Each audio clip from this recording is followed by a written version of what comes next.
അവധിക്കാലമാണ്. പലരും 12ാം ക്ലാസ് കഴിഞ്ഞു, ചിലർ 10ാം ക്ലാസ് കഴിഞ്ഞു, അല്ലെങ്കിൽ 11ാം ക്ലാസ്സിൽ പഠിക്കുന്നു. നിങ്ങളുടെ കുട്ടികൾ പലരും ആ പ്രായത്തിലൊക്കെ ഇരിക്കുന്നവരായിരിക്കാം. പലപ്പോഴും ആലോചിച്ചിട്ടുണ്ടാവാം അവരൊരു ഡോക്ടറായി കാണണമെന്ന്.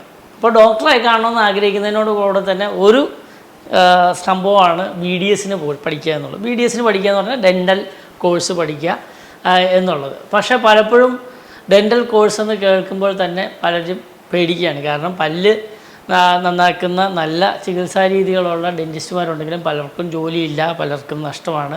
അപ്പോൾ ഇതെല്ലാം പലപ്പോഴും അറിവില്ലായ്മ കാരണമാണ്. കാരണം വെച്ച് കഴിഞ്ഞാൽ ഒരു BDS കഴിഞ്ഞാൽ എന്തെല്ലാം ചെയ്യാം, BDS അല്ലെങ്കിൽ ദന്ത ഡോക്ടറായിട്ട് എന്തെല്ലാം ചെയ്യാം എന്ന് കൃത്യമായ അറിവില്ലാത്തത് കൊണ്ടാണ് പലപ്പോഴും ജോലി കിട്ടില്ല, അല്ലെങ്കിൽ പല്ല് നന്നാക്കിയാൽ കാശ് കിട്ടില്ല, അല്ലെങ്കിൽ പല്ല് നന്നാക്കി കാശ് കിട്ടുന്നത് വളരെ തുച്ഛമാണ്, അതിന് ജോലിക്ക് പോയാൽ അതിന് ശമ്പളം കിട്ടുന്നില്ല എന്നെല്ലാം. അതുമാത്രമല്ല പഠിക്കാൻ ഒത്തിരി കാര്യങ്ങളുണ്ട്, അത് പഠിച്ചൊക്കെ പാസ്സായി അല്ലെങ്കിൽ അതിനു വേണ്ടിയുള്ള എക്സ്പെൻസ് കൂടുതലാണ്, പഠിക്കാനുള്ള ചിലവ് കൂടുതലാണ് എന്നെല്ലാം പറഞ്ഞ് പലപ്പോഴും ബന്ധുക്കൾ അല്ലെങ്കിൽ കൂടെയുള്ളവർ എല്ലാം അതിനെ വളരെ മോശമായിട്ട്, പ്രത്യേകിച്ച് വിദേശത്തേക്ക് പോകാൻ ബുദ്ധിമുട്ടാണെന്ന് പറഞ്ഞാണ് പലരെയും. കാരണം ഇപ്പോൾ എല്ലാവർക്കും ആഗ്രഹം കേരളത്തിൽ നിലനിൽക്കേണ്ട, കാരണം കേരളത്തിൽ കാശൊന്നുമില്ല. അപ്പോൾ എങ്ങനെയെങ്കിലും പിള്ളേരെ വിദേശത്തേക്ക് പറഞ്ഞു വിടാം, നേഴ്സിങ്ങിന് പോയാലും ഡെൻ്റലിന് പോകണേക്കാൾ നല്ലതാണെന്നൊക്കെ പറയുകയും അങ്ങനെ ഡോക്ടറാവാതെ നേഴ്സായി പോകാൻ വരെ പലരും താല്പര്യപ്പെടുന്ന ഒരു കാലമാണ്. പക്ഷേ അപ്പോൾ ഞാൻ ചോദിക്കുന്നത്, എന്തുകൊണ്ട് ഡെൻറ്റിസ്റ്റുമാർക്ക് എന്തെല്ലാം ചെയ്യാം? ഡെൻറ്റിസ്റ്റുമാർക്ക് ഏറ്റവും നന്നായി ചെയ്യാവുന്ന ഒരു കാര്യമാണ് പ്രൈവറ്റ് പ്രാക്ടീസ്. പ്രൈവറ്റ് പ്രാക്ടീസ് എന്ന് പറഞ്ഞാൽ എന്താണ്? നമുക്ക് സ്വന്തമായിട്ട് ക്ലിനിക്ക് തുടങ്ങി സ്വന്തമായിട്ട് ഒരു, പക്ഷേ പഠിച്ചു കഴിഞ്ഞ ശേഷം മറ്റൊരു ക്ലിനിക്കിൽ ഒരു 1, 2, 3 കൊല്ലം നല്ലൊരു ക്ലിനിക്കിൽ നല്ലതായിട്ടൊരു എക്സ്പീരിയൻസ് കിട്ടുക. ആ സമയത്ത് ശമ്പളം കുറവാണെന്നുള്ളത് സത്യമാണ്. നമ്മളുടെ ടെക്നിക്കൽ സ്കിൽസ് ഇമ്പ്രൂവ് ചെയ്യാൻ വേണ്ടി അത് തന്നെ വേണ്ടി വരും. ഒരു 3 കൊല്ലെങ്കിലും നല്ലൊരു ക്ലിനിക്കിൽ പ്രാക്ടീസ് ചെയ്യുക. കോളേജിൽ പഠിപ്പിക്കുമ്പോൾ എന്ന് പറഞ്ഞു കഴിഞ്ഞാൽ വളരെ ബേസിക്കായിട്ടുള്ള കാര്യങ്ങളാണ് പഠിക്കുന്നത്. കൂടുതൽ കാര്യങ്ങൾ പഠിക്കുവാൻ, അതോടൊപ്പം തന്നെ മറ്റു കോഴ്സുകൾ ചെയ്യാൻ. എന്ന് പറഞ്ഞു കഴിഞ്ഞാൽ ഡെൻറ്റിസ്ട്രിക്ക് പുറത്തുള്ള പല കോഴ്സുകളുണ്ട്. എന്ന് പറഞ്ഞു കഴിഞ്ഞാൽ കാണാനുള്ള ഭംഗി ഉണ്ടാക്കാനുള്ള ചികിത്സാ രീതികൾ, അതുപോലെ തന്നെ പല കാര്യങ്ങൾ പഠിക്കുവാൻ പല കോഴ്സുകൾ പോകണം. എക്സ്പീരിയൻസ് ഉള്ള ഡോക്ടേഴ്സിൻ്റെ അടുക്കെ പോയി പഠിക്കണം. അതിനൊക്കെ ആയിട്ട് ഒരു 3 കൊല്ലം സ്പെൻഡ് ചെയ്യണം. അല്ലെങ്കിൽ മാസ്റ്റേഴ്സ് ചെയ്യണം. മാസ്റ്റേഴ്സ് എന്ന് പറഞ്ഞാൽ MDS എന്ന് പറയുന്ന ചികിത്സ ഒരേ ഒരു ഇതിനകത്ത് ഇപ്പോൾ നിങ്ങൾക്കറിയാം, ന്യൂറോളജിസ്റ്റും കാർഡിയോളജിസ്റ്റും ഉണ്ടെന്ന് പറയുന്നത് പോലെ തന്നെ ഡെൻറ്റിസ്ട്രിയിൽ എക്സ്പീരിയൻസ് ചെയ്യുന്ന ഓർത്തഡോണ്ടിക്സ്, പ്രോസ്റ്റഡോണ്ടിക്സ് അങ്ങനെയുള്ള കാര്യങ്ങളുണ്ട്. അപ്പോൾ ഒന്നുകിൽ നിങ്ങൾക്ക് മാസ്റ്റേഴ്സിന് പോകാം, അല്ലെങ്കിൽ ഒരു പ്രൈവറ്റ് പ്രാക്ടീസ് ആണ് നോക്കുന്നതെങ്കിൽ നിങ്ങൾക്ക് ആദ്യം ചെയ്യാവുന്നത് ഒരു പ്രൈവറ്റ് പ്രാക്ടീഷൻ്റെ അടുക്കെ പോയി, നല്ലതായിട്ട് എക്സ്പീരിയൻസ് ഉള്ള ഒരു പ്രൈവറ്റ് പ്രാക്ടീഷൻ്റെ അടുക്കെ പോയി അവിടെ നിന്ന് പഠിച്ച് അതിനുശേഷം അവരെ അസിസ്റ്റ് ചെയ്ത് അവർ ചെയ്യുന്നത് കണ്ടുപഠിച്ച് അവർ പേഷ്യൻറ്റിനെ മാനേജ് ചെയ്യുന്നത് കണ്ടുപഠിച്ച്, അത് കോളേജിൽ വരുന്ന പേഷ്യൻസ്, പൂർ പേഷ്യൻസ്, അവർക്ക് പ്രത്യേകിച്ച് ഒരു അഭിപ്രായം ഉണ്ടാവില്ല, അവരുടെ ആവശ്യങ്ങൾ വ്യത്യാസം ഉണ്ടാവും, അവർ കാശ് ചിലവാക്കാത്തത് കൊണ്ട് പലപ്പോഴും അവർക്ക് വലിയ ബുദ്ധിമുട്ട്, അവരെ മാനേജ് ചെയ്യാൻ ബുദ്ധിമുട്ടുണ്ടാവില്ല. അതേസമയം പ്രൈവറ്റ് പ്രാക്ടീസിൽ വരുന്ന പേഷ്യൻസിനെ മാനേജ് ചെയ്യാൻ ബുദ്ധിമുട്ടുണ്ട്. പേഷ്യൻസിൻ്റെ അഭിരുചി എന്താണെന്ന് കേൾക്കണം, അതവരെ കേൾക്കേണ്ട ഒരാവശ്യമുണ്ട്. അതെങ്ങനെ കേൾക്കുന്നു, അവരെങ്ങനെ മാനേജ് ചെയ്യുന്നു, അവരെങ്ങനെ കൺവിൻസ് ചെയ്യുന്നു, ഇതെല്ലാം പഠിച്ചെടുക്കേണ്ടത് ഒരു പുതിയ ഗ്രാജുവേറ്റിൻ്റെ ചുമതലയാണ്. അങ്ങനെ പഠിച്ച് ശരിയായി എടുക്കാം. അപ്പോൾ 1 പ്രൈവറ്റ് പ്രാക്ടീസ് ചെയ്യാം, 2 മാസ്റ്റേഴ്സിന് പോകാം. എന്തെല്ലാമാണ് മാസ്റ്റേഴ്സ് എന്നുള്ളത് നിങ്ങൾക്കറിയാം. ഓർത്തഡോണ്ടിക്സ്, പ്രോസ്റ്റഡോണ്ടിക്സ്, പെരിയോഡോണ്ടിക്സ്, പീഡോഡോണ്ടിക്സ് എന്നെല്ലാം പറഞ്ഞ് കുട്ടികളെ നോക്കുന്നത്, പല്ല് കമ്പിയിടുന്നത്, പല്ല് വയ്ക്കുന്ന ചികിത്സ, അതുപോലെ തന്നെ പല്ല് റൂട്ട് കനാൽ ചെയ്യുന്ന ചികിത്സാ രീതികൾ, ഇങ്ങനെ പലതരത്തിലുള്ള ഏതാണ്ട് 10ഓളം പല തരത്തിലുള്ള മാസ്റ്റേഴ്സ് പ്രോഗ്രാം അഥവാ MDS മാസ്റ്റേഴ്സ് എടുക്കാനുള്ള MDS ചികിത്സ, അല്ലെങ്കിൽ ഡിപ്പെൻഡി പോലുള്ള കാര്യങ്ങൾ ഇപ്പോൾ വന്നു തുടങ്ങിയിട്ടുണ്ട്. അല്ലെങ്കിൽ നിങ്ങൾക്ക് മൂന്നാമത്തെ കാര്യം വിദേശത്ത് പോകാം. വിദേശത്ത് പോകാൻ അതത് രാജ്യത്തിൻ്റെ ലൈസൻസിങ് എക്സാം എഴുതേണ്ടി വരും. അത് US ആണെങ്കിൽ കുറച്ചുകൂടി ബുദ്ധിമുട്ടാണ്. അതേസമയം നമ്മളുടെ ഗൾഫ് അല്ലെങ്കിൽ ആഫ്രിക്ക, മാൽദീവ്സ് മുതലായവരിലൊക്കെ ലൈസൻസിങ് എക്സാം ഇച്ചിരിയോടെ എളുപ്പമുള്ള കാര്യങ്ങളാണ്. അവിടെ പോയി ജോലി ചെയ്യാം. ഇനി ഇതല്ലാതെ ഈ ഡെൻറ്റിസ്ട്രി വർക്ക് ചെയ്യുന്ന വർക്കല്ലാതെ, അത് വായിൽ വർക്ക് ചെയ്യുന്നതല്ലാതെ പലതരത്തിലുള്ള ജോലിയാണ്. പല കമ്പനികൾക്കും ഡെൻറ്റിസ്റ്റുമാരെ ആവശ്യമുണ്ട്. കമ്പനികൾക്കെന്ന് പറഞ്ഞു കഴിഞ്ഞാൽ ഈ ഡെൻറ്റിസ്റ്റുമാർക്ക് ഈ ഉൽപ്പന്നങ്ങൾ വിൽക്കുന്ന കമ്പനികൾക്ക് പലപ്പോഴും ഡെൻറ്റിസ്റ്റുമാരെ ആവശ്യമുണ്ട്. എന്നാലാണ് അവർക്ക് പറഞ്ഞു കൊടുക്കാൻ സാധിക്കുകയുള്ളൂ. അപ്പോൾ വലിയ വലിയ കോർപ്പറേറ്റ് കമ്പനികളുണ്ട്. ആ കമ്പനികളിലെല്ലാം ഡെൻറ്റിസ്റ്റുമാരെ വയ്ക്കാറുണ്ട്. എൻ്റെ അനേകം സുഹൃത്തുക്കൾ ആ പറയുന്ന കമ്പനികളിൽ വർക്ക് ചെയ്യുന്നുണ്ട്. അപ്പോൾ അവർക്ക് നല്ലൊരു ശമ്പളം ലഭിക്കുന്നു.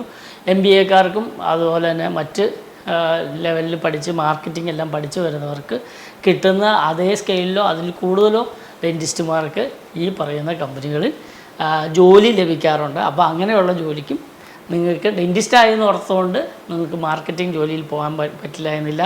നിങ്ങൾക്ക് അതിൻ്റെ റിസർച്ച് ആൻഡ് ടെക്നിക്കൽ സൈഡ് ആ സൈഡും ഉണ്ട്. ഇനി അതിനകത്ത് R&D ഉണ്ട്. അതിനകത്തെല്ലാം വർക്ക് ചെയ്യുന്നത് പലപ്പോഴും ഡെൻറ്റിസ്റ്റുമാരാണ്. ഇനി മറ്റൊരു R&D ഏരിയയാണ് സർവേസ്. കാരണം എന്ന് വെച്ച് കഴിഞ്ഞാൽ സർവേ എന്ന് പറഞ്ഞു കഴിഞ്ഞാൽ ഓരോ ഡെൻറ്റിസ്റ്റുമാർ എന്താണ് ഉപയോഗിക്കുന്നത്, പല ഡോക്ടർമാർ സർവേ ഒക്കെ ചെയ്യുന്ന ഡെൻറ്റിസ്റ്റുമാരുണ്ട്. എന്ന് പറഞ്ഞു കഴിഞ്ഞാൽ ഡെൻറ്റിസ്റ്റുമാരുടെ ഇടയ്ക്ക് എങ്ങനെയാണ് അവരുടെ അഭിപ്രായം രൂപീകരണം ചെയ്യുന്നത്, എങ്ങനെയാണ് അവർ വർക്ക് ചെയ്യുന്നതിൻ്റെ രീതികളെല്ലാം മനസ്സിലാക്കി അത് മറ്റ് കമ്പനികൾക്ക് കൊടുക്കുന്ന സർവേ കമ്പനികളുണ്ട്, അവിടെ വർക്ക് ചെയ്യാൻ സാധിക്കും. ഇനി മറ്റൊരു വലിയ ഏരിയയാണ് ഡെൻറ്റിസ്റ്റുമാർക്ക് മാത്രമുള്ള ഏരിയയാണ് ക്ലിയർ അലൈനർ പോലുള്ള അലൈനർ കമ്പനികളിൽ അതിൻ്റെ ടെക്നിക്കൽ സൈഡിൽ വർക്ക് ചെയ്യാവുന്ന കാര്യങ്ങളുണ്ട്. എന്ന് പറഞ്ഞു കഴിഞ്ഞാൽ ക്ലിയർ അലൈനർ എന്ന് പറഞ്ഞു കഴിഞ്ഞാൽ പല്ല് കമ്പിയിടാതെ ശരിയാക്കുന്ന അലൈനേഴ്സ് ഉണ്ട്, ഇൻവിസലൈൻ പോലെ അതിൻ്റെ ടെക്നിക്കൽ സൈഡ് പല്ല് മൂവ് ചെയ്യുന്നത് എങ്ങനെയാണ്, അതിൻ്റെ മൂവ്മെൻറ്റ്സ് എങ്ങനെയാണ്, അതിൻ്റെ ബയോമെക്കാനിക്സ് എങ്ങനെയാണ്, ഇതെല്ലാം കണ്ടുപിടിക്കുന്ന ആ ഭാഗത്തുണ്ട്.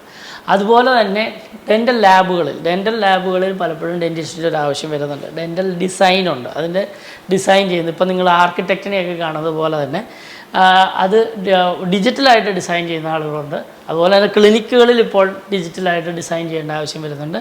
അപ്പോൾ ഒത്തിരി ചെയിൻ ഓഫ് ഡെൻ്റൽ ക്ലിനിക്സ് ഒക്കെ ഉള്ളവരുണ്ട്. പല ചെയിൻസിലും അവരുടെ ഡിസൈൻ സൈഡും നോക്കുന്ന ഡെൻറ്റിസ്റ്റുമാരാണ്. അപ്പോൾ അത് മാനേജ് ചെയ്യുന്നവരുണ്ട്. പിന്നെ മാനേജ്മെൻറ്റ് സൈഡ് തന്നെ വലിയ ഡെൻ്റൽ ക്ലിനിക്കിൻ്റെ ചെയിനുകൾ, അതോടൊപ്പം തന്നെ ഹോസ്പിറ്റലുകളിലൊക്കെ മാനേജ്മെൻറ്റ് സൈഡിൽ അവർ MBA ഒക്കെ കഴിഞ്ഞ് ഹോസ്പിറ്റൽ അഡ്മിനിസ്ട്രേഷനിൽ MBA PG ഡിപ്ലോമയൊക്കെ കഴിഞ്ഞ് ഹോസ്പിറ്റൽ അഡ്മിനിസ്ട്രേഷൻ ചെയ്യാൻ വേണ്ടി പോകുന്ന ഡെൻറ്റിസ്റ്റുമാർക്കുള്ള അങ്ങനെ ഒരു ഭാഗം കൂടെ കിടപ്പുണ്ട്. അപ്പോൾ അങ്ങനെ വിവിധങ്ങളായ പല മേഖലകളിൽ വർക്ക് ചെയ്യുന്ന ഡെൻറ്റിസ്റ്റുമാരെ എനിക്കറിയാം. ഇനി ഇതുപോലെ തന്നെ മറ്റൊരു വളരെയധികം വേഗത്തിൽ വരുന്നതാണ് AI എന്ന് പറയുന്ന ആർട്ടിഫിഷ്യൽ ഇൻ്റലിജൻസ് മേഖലയിൽ വർക്ക് ചെയ്യുന്ന ഡെൻറ്റിസ്റ്റുമാരെ എനിക്കറിയാം. അപ്പോൾ ആർട്ടിഫിഷ്യൽ ഇൻ്റലിജൻസ് എന്തൊക്കെയാണ്? അത് പേഷ്യൻറ്റ് ഒരു ക്ലിനിക്കിൽ വരുന്ന സമയം മുതൽ പേഷ്യൻറ്റ് പോയി കഴിഞ്ഞാൽ അവർ തിരിച്ചു വരുന്നത്, അതോടൊപ്പം തന്നെ അവരുമായിട്ടുള്ള കമ്മ്യൂണിക്കേഷൻ, അതുപോലെ തന്നെ ഡെൻ്റൽ എഡ്യൂക്കേഷൻ എന്ന് പറഞ്ഞാൽ കോളേജുകളിൽ പഠിപ്പിക്കുന്ന സാറുമാരെ സഹായിക്കാനുള്ള AI വരെ ഉണ്ടാക്കുന്ന വളരെയധികം വിപുലമായ ആർട്ടിഫിഷ്യൽ ഇൻ്റലിജൻസ് സൈഡിൽ വർക്ക് ചെയ്യുന്ന ഡെൻറ്റിസ്റ്റുമാരെ എനിക്കറിയാം. പിന്നീട് വേറൊരു കാര്യമാണ് കോളേജുകളിൽ പഠിപ്പിക്കുക എന്ന് പറയുന്നത്.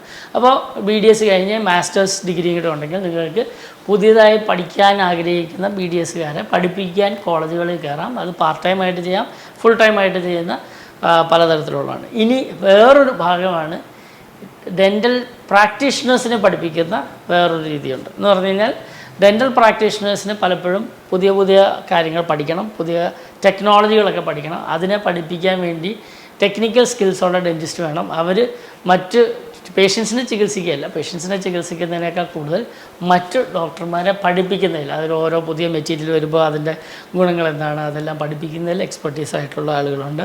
അത് ചെയ്ത് അങ്ങനെ വളരെയധികം ശമ്പളം നേടുന്ന ആളുകളുണ്ട്. അങ്ങനെ ഡെൻറ്റിസ്ട്രി എന്ന് പറയുന്നത് ഒരു നല്ല കരിയറാണ്.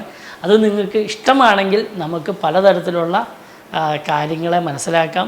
പേഷ്യൻ്റ് ചികിത്സ മുതൽ അതോടൊപ്പം തന്നെ മാനേജ്മെൻറ്റ് മുതൽ ഈ പറഞ്ഞ പോലെ AI സാങ്കേതിക വിദ്യ വരെ ഉള്ള പല മേഖലകളിൽ ഡെൻറ്റിസ്റ്റുമാർക്ക് വർക്ക് ചെയ്യാം. അതുപോലെ തന്നെ റിസർച്ച് ഏരിയയിൽ ഞാൻ പറഞ്ഞ പോലെ വർക്ക് ചെയ്യാം. മെറ്റീരിയൽ മാനേജ്മെൻറ്റ് ആയാലും മെറ്റീരിയൽ ഡിസൈൻ ആണെങ്കിലും അതുപോലെ തന്നെ സർവേയിലാണെങ്കിലും എല്ലാം വർക്ക് ചെയ്യാം. അതുകൊണ്ട് ഡെൻറ്റിസ്റ്റ് ഒരിക്കലും ഒരു മോശടൻ അല്ലെങ്കിൽ എന്താണ് ഒരു വിരസത ഉളവാക്കുന്ന ഒരു കരിയറായിട്ട് എനിക്ക് തോന്നിയിട്ടേ ഇല്ല. എൻ്റെ വീട്ടിൽ 11 പേര് ഡെൻറ്റിസ്റ്റുണ്ട്.